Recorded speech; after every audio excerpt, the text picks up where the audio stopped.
Okay, honestly, it's getting annoying. I didn't plan to record this video, but with all this hype around the Clawdbot or Moldbot, I feel I have to. So if you want to understand what is this Moltbot or Clawdbot, everyone is going so crazy about on Reddit and Twitter. And if you're wondering if you need to jump on this hype train, purchase a Mac Mini and etc., then keep watching this video. And the first question, what is this Clawdbot or Moltbot? I will call it Moltbot because this is the most recent name of this thing. So what is it? In short, it's just an agent. Yes, one more agent. But what is so special about it? First of all, this agent is an open source. Anyone can contribute into this project. And second, it can run locally on almost any machine. And it can access your local files and data, your mail inbox, contact, and even shopping history.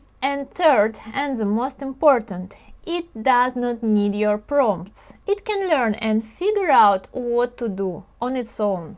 And this tool that promises you the best automation of all your routine tasks ever is a perfect weapon for security attacks. And I'm not installing it on my computer, and you probably shouldn't either. And if it is still not obvious why, let me explain. And first, let's talk about immediate danger, the supply chain attacks. Setting up the official Moldbot can be technically complex for non-programmers, for non-technical users. It requires terminal commands and local server management, and hackers saw an opportunity in it. On January 27th, security researchers found a malicious VS Code extension called Clawdbot Agent. It looked legit. It had a nice professional interface and it actually worked. It really did provide a coding assistance. But while you were coding, it was executing some hidden commands. The moment your VS Code started, it loaded a malicious version of Screen Connect. The Screen Connect itself is just a remote desktop tool that is used widely by IT admins. And in this case, it is allowed attackers to bypass all the antiviruses because the tool itself is trusted.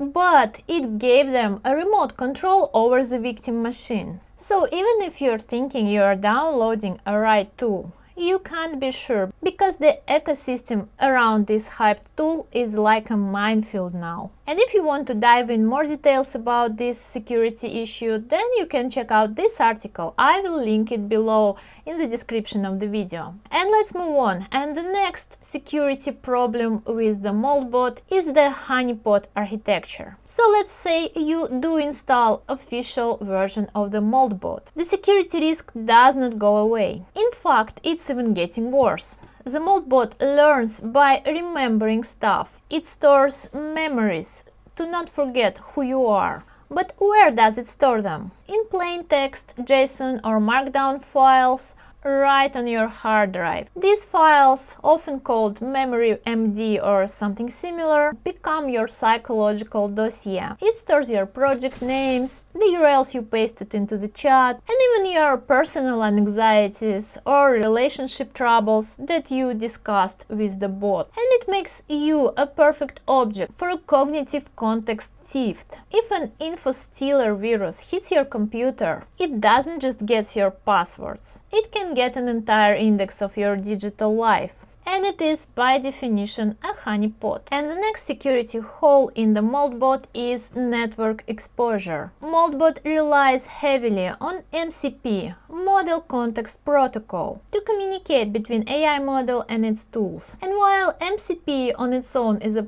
powerful standard, its implementation in the wild can lead to serious security exposures. Security researchers identified over 1,000 exposed Moldbot gateways on the public internet. And these are not just web servers serving static content. They are active agent gateways. And this is not an edge case. It is a predictable result of deploying a powerful agentic infrastructure without defensive measures. And the risk is that many of these MCP servers configured without a proper authentication. An attacker can connect to the exposed IP address and interact with an agent directly. They can read conversational logs, extracting private files and messages. And more dangerously, they can issue commands. Agents often have access to the host machine to run commands, and these unauthenticated connections grant the attacker a remote command execution privileges that can lead to a disaster on a victim machine.